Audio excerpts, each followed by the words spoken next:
I have to commend you for the way you have handled this. Could we please play the quick quote from Ben Sasse that came out yesterday, please?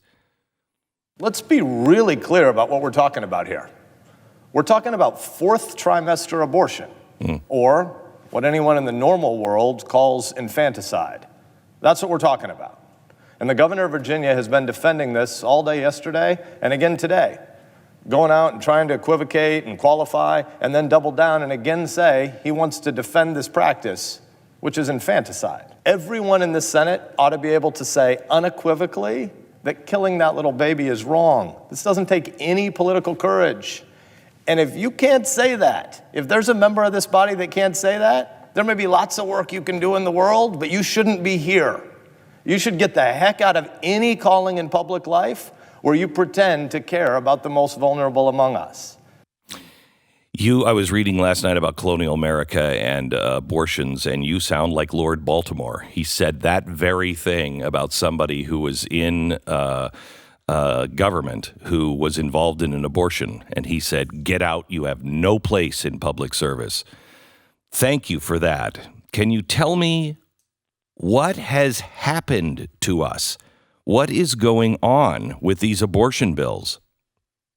I honestly don't know. I can't understand what is going on in Virginia, in New York. I guess there are some other states in New England looking at this crap. Two others. This is how far the radical pro-abortion lobby has driven this conversation. 20 years ago, Bill Clinton's argument was, well, abortion's bad, but we can't make everything bad illegal. And so we need abortion. This is Bill Clinton talking. We need safe and legal, but we want it to be rare.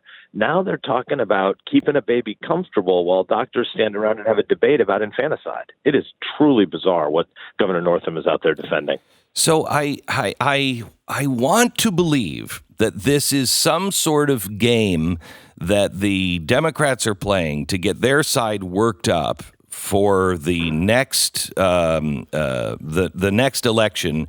They're going to turn it into the right is going to just try to take away all right to for women and women's bodies, or that they are just trying to move the Overton window and be so crazy that we're all like, okay, come on, first trimester abortions. I mean, I think we all agree on that, but I don't think so. I think this is evil. I think this is gone.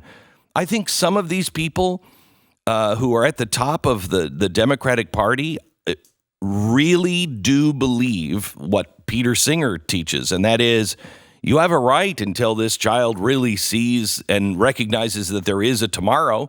You have a right to kill it. Yeah, I'm one of 8 people, I think, in the Senate who's never been a politician before, so I'm not going to pretend I'm any good political prognosticator. I don't know where all these motives come from, but I know this. I know that the pro-life movement is going to win eventually because it's on the side of human dignity. It's on the side of science. Mm-hmm. It's on the side of love. And there's all sorts of legislative stuff we need to do. I'm the lead sponsor in the Senate for the last 3 years of the Born Alive Abortion Survivors Protection Act. We're going to try to move some expedited floor consideration of that on Monday. But the most important thing we can do in this movement is continue talking with our friends and our family and women who are going through unbelievably hard circumstances often, and keep telling the truth in love, because these are babies. And it's really not that complicated to celebrate human dignity and to talk about these babies. And we've got Governor Northam out there just cowardly ducking again and again, unwilling to say that it's wrong to leave a newborn baby to die cold and alone. Senator, this is the first time I've seen politics go like this, where this is not, it doesn't feel like this is a campaign kind of thing. This feels like a turning point in American history. And I'm a little shocked that more people aren't up in arms about this and aren't standing up, even from the Democratic side, because I don't think the the voters in Nebraska that vote for Democrats, they don't believe this stuff. But they're being told, and you'll see it online, the social media spin is, oh, that's not true. It's not like that in the bills, and that's not what this means. And it is in the bill. It is. What we're talking about here should be so far beyond Republican and Democratic politics.